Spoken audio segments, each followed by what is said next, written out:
My name is Louise Jannering and I'm 26 years old and live in Stockholm, Sweden.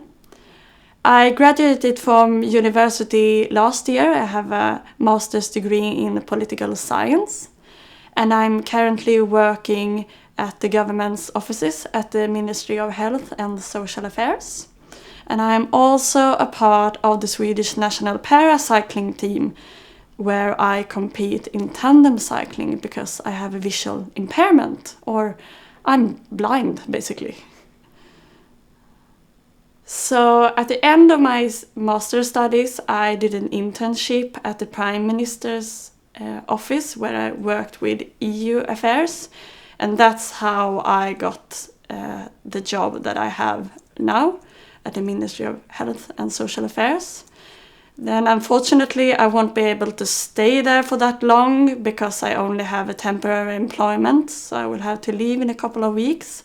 But hopefully that will still be helpful when I try to find another job that I can hopefully combine with my cycling career, because that's a big goal for me, to be able to focus on my career at the same time, or at least build my career while I'm at the same time trying to focus as much as I can on the cycling. So the cycling is at the moment definitely my top priority, but I want to have something to go back to the day when I stop cycling. I'm the slow one. Yes, ready? Yeah, let's go. Yeah.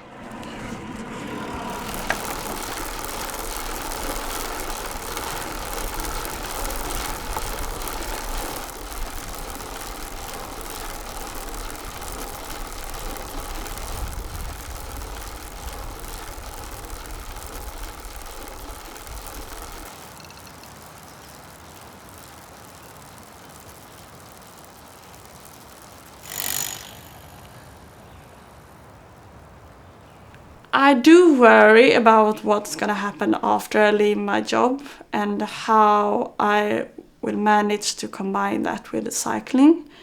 But I try as much as possible, and that's not easy. I mean, I definitely have days where I worry quite a lot about what's going to happen and everything. But I'm quite clear on what my goal is now, and that is to qualify for the Paralympic Games in Paris. But I know that it will be hard when I get back from Paris, because then I imagine, or I know after I competed in Tokyo, that it is quite a vacuum. But I think the best thing I can do to prepare for that is to be aware of the fact that it's going to be hard, and also try to change focus from Paris to finding a new job and build a new daily life.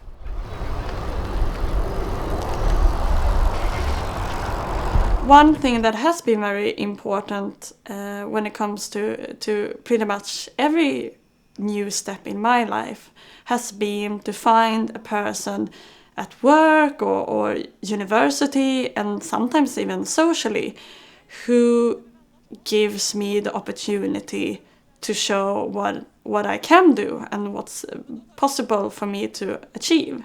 And on the positive side, it only takes, one person for that to happen. In order for me to be given the opportunities to show what I can do.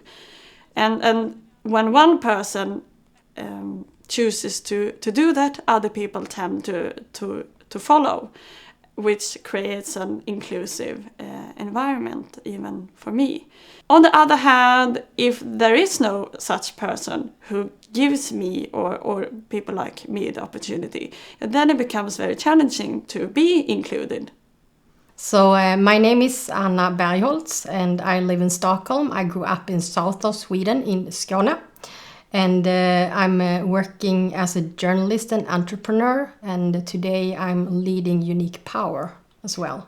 Unique Power is like a community today. So one part is the business part, where we provide companies and organizations in the public sector with, for instance, education. It can also be user testing and counseling. Översiktssituation, punkt 2.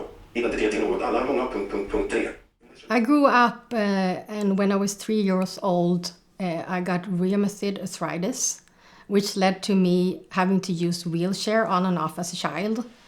And when I was 24 years old, that disease also led to me losing my sight. So I'm blind today. And that was it was a life-changing experience. The challenges people with disability face coming to the job market, that can be everything from companies and people having prejudice, but it's also an accessibility thing. Of course, I also understand the employer's perspective that if you don't have any knowledge about how it is being blind or having dyslexia or using a wheelchair, you don't know if it's possible to employ a person. So you need to get more knowledge. And I think, like you work with everything else in a company, you work with leadership and you work with communication. And when you work with HR, you need to work with diversity and inclusion from a disability point of view as well. So you need to learn and to see what it's like and meet people with disability and also dare to try it. I just imagine that how I would feel if I was on the other side.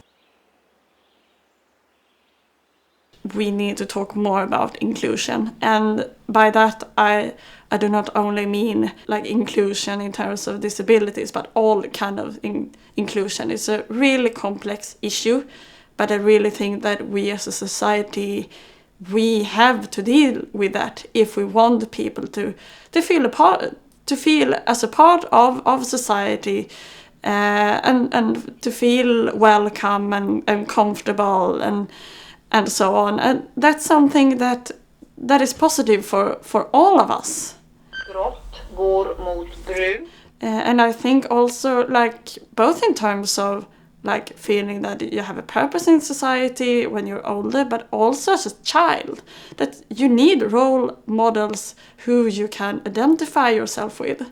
And if most people in media or culture or social media or whatever, I mean, not look the same, that's not what I mean, but have basically common characteristics.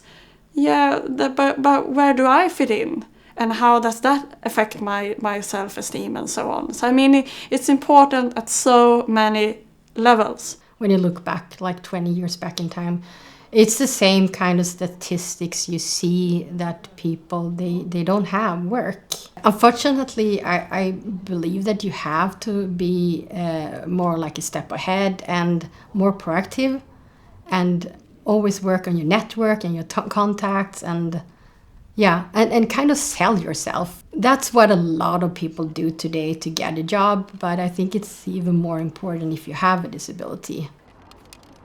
When it comes to people with disabilities applying for a job, I think that you should believe in yourself and don't forget that you have perspectives that a lot of people don't have, and you should use that. And also think about what skills actually have you developed thanks to your disability. And that, I think that makes you a bit stronger on the job market compared to others.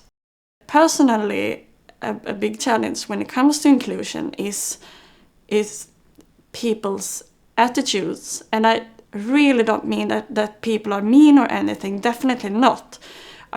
From my experience, it's very much the opposite. People are very positive and they really want to help and so on. And I can understand that, but still a big challenge is to sort of give me the space to define what I can do and what I need help with. And also that people in general tend to focus on differences rather than what we have in common. Because I mean, I'm blind and then that makes me different, definitely. But on the other hand, I'm so much more than just blind. And I would say that I'm quite a regular person, really, in many other terms. So I think a big part of inclusion is also to spread knowledge about people with different disabilities in order to make it as, quote, normal as possible. And I think, I mean, laws are extremely important, and we need more support even in like judicial terms for inclusion. But I think the most important part comes from people's attitudes. When it comes to companies that wants to employ people with disabilities, but they might be scared and they don't know what to do, they need to get more knowledge and meet people with disabilities. Maybe they can turn to Unique Power and get that kind of education, and we can look at how far have they come when it comes to inclusion from a disability point of perspective. Have they worked anything with the accessibility, if it's like an office work or if they work digitally and things like that. So you can actually try to do the best solution if you employ people with disabilities. And I'm pretty sure also that a lot of companies already have a lot of people with disabilities. People with disabilities, we are definitely not helpless, but nor are we superheroes. Try to focus on what we have in common rather than the differences. I think that's one of the most important keys for inclusion.